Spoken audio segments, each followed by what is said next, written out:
WhatsApp ওনারা কী অবস্থা সবার? চলে আসলাম নিউ ভিডিও নিয়ে সবার মাঝে। তো আজকে আমরা গেলাম চরপশনে শেখ রাসেল ও বিনোদন পার্কে। তো সেখানে যাব, এখন ঢুকবো।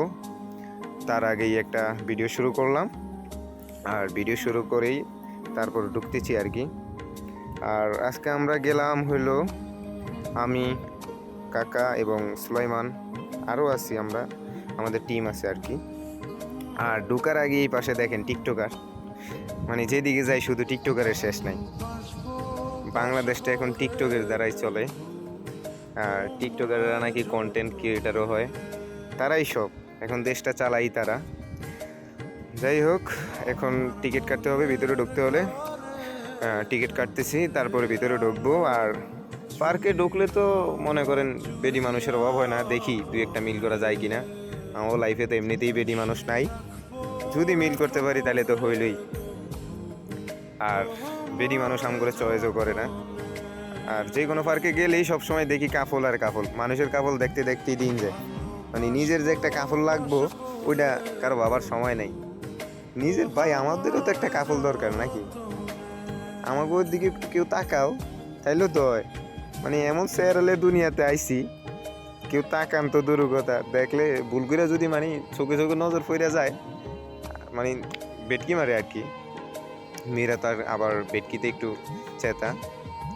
তো মানুষের কাপড় দেখতে দেখতে এইভাবে দিন যাক, আমাদের সমস্যা কি? তোমাকেও আমগো দিকে তাকানো লাগবো না, আর আমগরে ভালোবাসাও লাগবো না। আমগরে একটু ভালোবাসা দাও, আমরাও দেই, সমস্যা কি? যাই হোক, এগুলো ভাবতে ভাবতে যাই বসলাম একটু, তারপরে একটু হাঁটবো আর কি। প্রথমেই বসবো, কারণ বৈশা তো দেখতে হবে যে কাপল বেশি নাকি এমনিতে সিঙ্গেল আছে। আর এখন বাংলাদেশে তো মনে করেন সিঙ্গেল বেডি পাওয়া এটা খুবই দুঃখর বিষয়।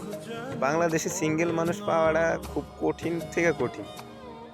আপনি বাংলাদেশের দেখা গেছে যে হৃদরোগের ইয়া পাইবেন, মানে রুগী পাবেন, কিন্তু সিঙ্গেল মানুষ পাইবেন না। সিঙ্গেল বেডি পাওয়া এটা মুশকিল, কিন্তু তারা নিজে করে সিঙ্গেলও দাবি করে। আবার হয়তো তারা প্রেম করে 3-4টা, তারপরও নিজেরা মনে করে যে সিঙ্গেল। হ্যাঁ, কেউ যদি জিজ্ঞাসা করে আপু আপনি কি রিলেশন করেন, বলে যে না ভাইয়া আমি তো সিঙ্গেল।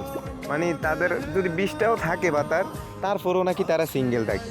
মানে আমি কাকারে এসব বুঝাইতেছি, কাকু আমার বলতেছে যে বাতিজা যাক বাদ দে, তোর চেহারা খারাপ না, মেয়েরা তোরে আসলে চয়েস করে না, সব মেয়েদের তো আবার চয়েস ভালো হয় না। এখন কাকাই বুঝাইতেছে, আর কি করবো, সান্ত্বনা তো দিবই। এরকম সান্ত্বনা না দিলে তো আমার মন খারাপ হয়ে যাইব। যাক, সান্ত্বনা পেলাম। এখন বলতে চাচ্ছি চলেন তাহলে একটু ঘুরি।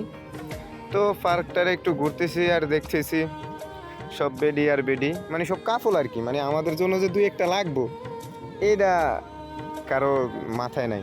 ভাই আমগুলোকেও তো দেখতে আইতে পারস পার্কে সিঙ্গেল। মানে মনে হয় যে সিঙ্গেল মানুষ যেটা আছে ওইটা এখনো মানে দুনিয়াতে আসে নাই আমাদের জন্য, যেটা আর কি। যাই হোক, দুনিয়াতে যে সময় আসবো ওই সময় তো লাইফে চলে আসবো। আল্লাহ তো সবার জন্যই কাউকে না কাউকে পাঠায়। আমার জন্য হয়তো পাঠাইছে, কিন্তু আমার এখনো চোখে পড়ে না।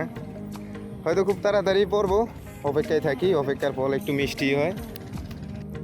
আর আরেকটা কথা হইলো, আগে অপেক্ষার ফল খুবই মিষ্টি হইতো, আর এখন যদি অপেক্ষা করি ফল অন্য কেউ খেয়ে ফেলে। মানে অপেক্ষা করে এখন আর শান্তি নেই। অপেক্ষা করতে যাবো, ফল খেয়ে লাগবে অন্য কেউ। তো এই অপেক্ষা করে লাভটা হইব কি, যদি ফল অন্য কেউ খেয়ে ফেলে? তার চেয়ে বলো অপেক্ষা না করে এখন থেকে খুঁজতে থাকি, যদি ফল পাই তাহলে তো খামোই আর কি। আবার মাইন্ড করেন না কোন ফলের কথা কইছি, আপনারা আবার কোন ফল পাবেন আপনার কথা আবার মন মানসিকতা ঠিক নেই, একটা গুলো আরেকটা পাবে। আর টিকটক দেখতে দেখতে এমনিতেই তো সবার মাথা গেছে গোলে, মানে এমন সব নেগেটিভ মাইন্ডে চলে আর কি। পজিটিভ কিছু নেয় না, পজিটিভলি নিন কথাটা, নেগেটিভ নেওয়ার দরকার নেই। তো যাই হোক, আমরা ঘুরলাম আর কি, ঘুরতেছি, দেখি যদি পাওয়া যায় আর কি। আর তার মাঝেই দেখেন পিছনে একটা ইঙ্কি Pinki funky, daddy bought the donkey, donkey died. আপনারা আবার বিষয়টা মাইন্ড করেন না, ওরা কিন্তু ভাই বোনও হতে পারে। আর আপনারা আবার মনে করেন যে প্রেমিক প্রেমিকা একসাথে বসে থাকলে কি প্রেমিক প্রেমিকা? আর যত যাই বলেন, ওদের কাপল দিকে কিন্তু আমার মানে একটু একটু রাগ উঠতে আছে। আমি জেলাস ফিল করি, কারণ আমি আবার কাপল দেখতে পারি না, কারণ আমারই কেউ নাই। আমি কাপল দেবো কি জন্য? এই জন্য আমি কাকার বলতেছি চলেন আর এদিকে থাকুম না, পার্কে তেনে বেরিয়ে যাবো। আর মানুষের কাপল কত দেখুন? তো এখন বেরোইতেছি আর কি। আচ্ছা, ভালো থাকবেন সবাই, দেখা হবে নেক্সট ভিডিওতে। আর আরেকটা কথা, আপনারা মনে হয় যে ফুল ভিডিওটা দেখেন না, আর আপনাদের যদি মনে হয় ভিডিওটা একটু বড় হয়ে যাইতেছে তাহলে আমাদেরকে কমেন্টে বলবেন, তাহলে এরপর থেকে আমরা ভিডিওটা ছোটো করার চেষ্টা করব আপনাদের সুবিধার্থে। ঠিক আছে, টাটা, ভালো থাকবেন সবাই।